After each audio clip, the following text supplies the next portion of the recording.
सत्संगत जी, प्यार से कहना धन निरंकार जी। आज जयपुर में जहाँ सत्संग का सभी ने आनंद लिया और राजस्थान में ये पिछले 5 दिनों से एक अवसर मिल रहा है आप सबके बीच सत्संग करने का, तो हर जगह यही भाव कि इंसान हो तो इंसान वाला जीवन जियो, मानवीय गुणों से युक्त हो, आपसी प्रेम प्यार विनम्रता सत्कार ऐसे भावों से एक जीवन युक्त हो और जीवन में प्राथमिकता हर समय इस ईश्वर परमात्मा निराकार को दी जाए। पहले इसको जान के फिर जीवन में हर पल के लिए शामिल करके, तो भक्तों ने हमेशा से यही संदेश जो आज भी हमने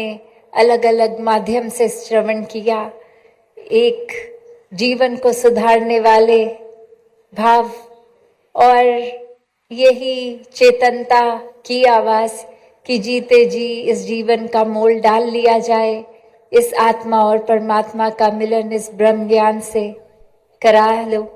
जीवन को सफल कर लो। जीवन को जीते जीते हमें जहाँ चेतन भी रहने की बहुत आवश्यकता है कि सिर्फ इतना नहीं कि ये परमात्मा एक बार देख लिया अनसंग है फिर इसको भुला दिया जाए। एक जागरूकता जीवन में हर पल के लिए हो। ये सिर्फ एक सामाजिक रूप ही नहीं, ये आध्यात्मिक रूप की एक चेतनता कि कैसे हमें एक चालाक नहीं बनना, चेतन बनना है। चालाकी तो संसार के हर कोने में देखी जाती है, कोई किसी का कुछ हक दबोच लेता है चालाकी से, या फिर अपना काम करने के लिए किसी को नीचे खींच लेता है, गिरा देता है। तो भक्त तो हमेशा से एक अपलिफ्टमेंट ही करते हैं, एक सुधारक समाज के भी और हर एक की आत्माओं की भी ये चिंता की ये पीड़ा, एक आत्मा इतने योनियों से भटक के अब जब मानव शरीर में आई है तो ये हर एक आत्मा जान ले कि असली स्रोत क्या है। और यही बात कि जीवन को फिर हर पल इतने जागरूकता से जीना है कि हर पल में कोई भी काम कर रहे हो पर एहसास इस परमात्मा का, जैसे बोलते भी हैं कि हथ कारवल दिल यारवल, कि एक कुछ भी कार्य कर रहे हैं तो हाथ से अगर काम हो रहा है पर ये मन उस काम को तो पूरी तरह जहाँ जागरूकता से कर रहा है, पर ये परमात्मा से ही एक लगन में लगा हुआ है। फिर चलते फिरते खाते उठते बैठते पारिवारिक कर्तव्य पालन पोषण पढ़ाई लिखाई काम इत्यादि कुछ भी हो, ये मन तो टिक गया इस परमात्मा में निराकार में हर समय लीन, और फिर सहज रूप में दिनचर्या हो रही है। तो बात वही कि अक्सर जीवन में जो इस तरह भोलेपन में प्रेमा भक्ति कर लेते हैं वो एक चालाकी को नहीं अपनाते, एक चतुराई को नहीं, एक हमेशा चेतनता को अपनाते हैं। एक उस तरह इल्ज़ाम किसी और पे नहीं, अपने अंदर ही देखते हैं कि अगर कुछ कर रहे हैं हम दिन में तो वो हमारे वजह से कुछ गलती हो रही है, कोई एक्सटर्नल फैक्टर, कोई बाहर का और कोई कारण नहीं, हमारे अंदर की कमी, उसको सुधारने का भाव। और वहीं संसार में तो फिर कोई भी चीज़ किसी के साथ हो तो गलती अपने नहीं सामने वाले की ही देखते हैं। एक कहानी भी जो अक्सर हमने सत्संग में हमेशा सुनी कि कैसे एक पिता उस तरह से तो एक स्कूल का टीचर और वो पढ़ाई वहाँ न जाने कितने सालों से कितने विद्यार्थियों को पढ़ा रहा, और वहीं अब अपने बच्चे को घर पे भी वही सब्जेक्ट पढ़ा रहा। और अब जब एग्ज़ाम्स हुए तो स्कूल के तो विद्यार्थी उसके स्टूडेंट्स बहुत अच्छी तरह बहुत अच्छे नंबर से पास, और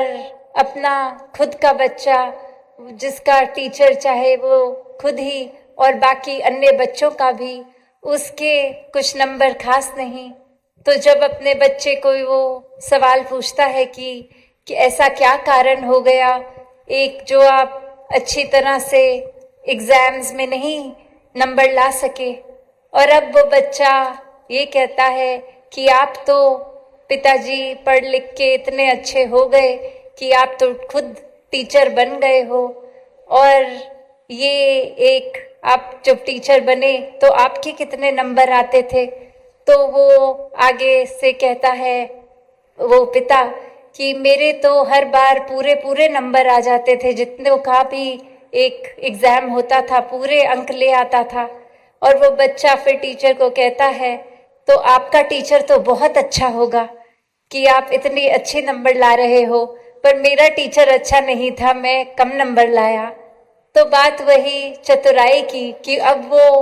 अध्यापक में कमी नहीं है, जहाँ वो स्कूल में 50 बच्चों के अच्छे नंबर, तो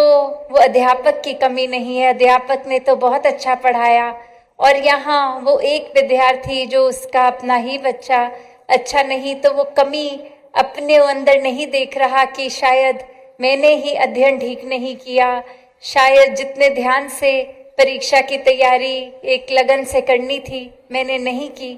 पर इल्ज़ाम 1 मिनट में अपने पिता पे कि आपने ठीक से नहीं पढ़ाया, ये नहीं कि मैं ठीक से पढ़ा नहीं। तो बात यही, भक्त हमेशा एक आत्म मंथन करते हैं, अपने अंदर ही अपनी कमी खोज के उसके सुधार पे लगते हैं, एक कभी भी दूसरी के ओर उंगली नहीं, सब अपने अंदर ही झांकने की बात करते हैं कि एक संसार में चाहे कुछ भी हो हम कहाँ खड़े हैं। जो भक्ति में अक्सर जिक्र होता है कि क्या हम आग लगाने वालों में गिनती हो रही है कि आग बुझाने वालों में हो रही है। चाहे योगदान एक अपनी क्षमता अनुसार हम जितना दे रहे हैं, चाहे कोई ज्यादा दे रहा है कोई कम, पर अपनी क्षमता से तो पूरा ही दे रहे हैं। तो बात वही कि वो जब भाव का एक जो नियत का एक इंटेंशन की जो बात है वो सही दिशा हो, तो फिर एक रूप कर्म रूप कितना भी कैसा कोई कर रहा है वो मायने इतना नहीं रखता, जितना एक नियत एक मन के अंदर क्या अवस्था है, किस भाव से किया जा रहा है। क्या सिर्फ संसार में वो काम करके कुछ लोगों से प्रशंसा हो जाए, थोड़े पॉपुलर फेमस हो जाएं, या फिर वाकई ही सेवा भाव है। ये बात तो भक्ति में सिर्फ यही कि एक भावों का प्रेम, एक निर्मल मन, प्यार से युक्त, प्रेम से युक्त प्रेमा भक्ति।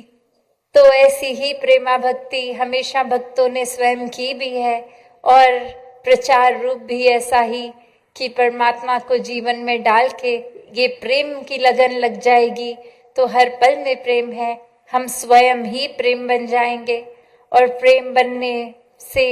फिर अंदर हमारे कुछ कड़वापन बचेगा नहीं, जो एक प्रेम है वो फिर हम आगे भी बांटते चले जाएंगे।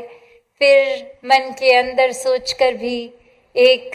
चेतनता की ही हर पल में और बात आएगी, चतुराई की नहीं। एक किसी को कैसे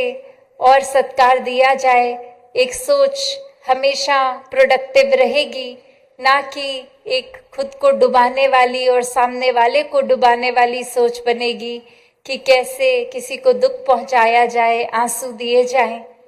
तो भक्तों ने हमेशा प्रोत्साहन ऐसे ही दिया है कि अपने जीवन का सुधार करें, तभी तो हम हमेशा सेवा सिमरन और सत्संग की बात भक्तों से सुनते हैं कि मन का एक नाता परमात्मा से जब जुड़ गया तो ये सिमरन रूप 24 घंटे का होता है। फिर चाहे शब्द रूप में कितनी भी देर हो, सत्संग में आके संतों की वाणी सोचकर समझकर एक जीवन को सही दिशा में हर पल लाया जाता है। एक सेवा का भाव है तो पूरे घर परिवार गली मोहल्ले से ही शुरुआत चाहे हो, पर ये रिपल इफेक्ट, जैसे पानी स्थिर होता है और पत्थर डालने पे उसके एक रिपल्स बाहर की ओर जाते हैं, ऐसे ही दिल में प्यार है तो पूरे संसार तक वो पहुंचेगा। और जो बात अक्सर हम सुनते हैं कि खुद के सुधार से शुरुआत हो तो पूरा संसार ही अच्छा हो जाता है, तो इसी प्रकार हर कोई अपना भी सुधार करता जाए, एक आध्यात्मिक रूप में भी, एक सामाजिक रूप में भी, एक दूसरे के प्रति सेवा भाव रखते हुए ये परमात्मा के साथ प्यार और गहरा होता जाए। सत्संग।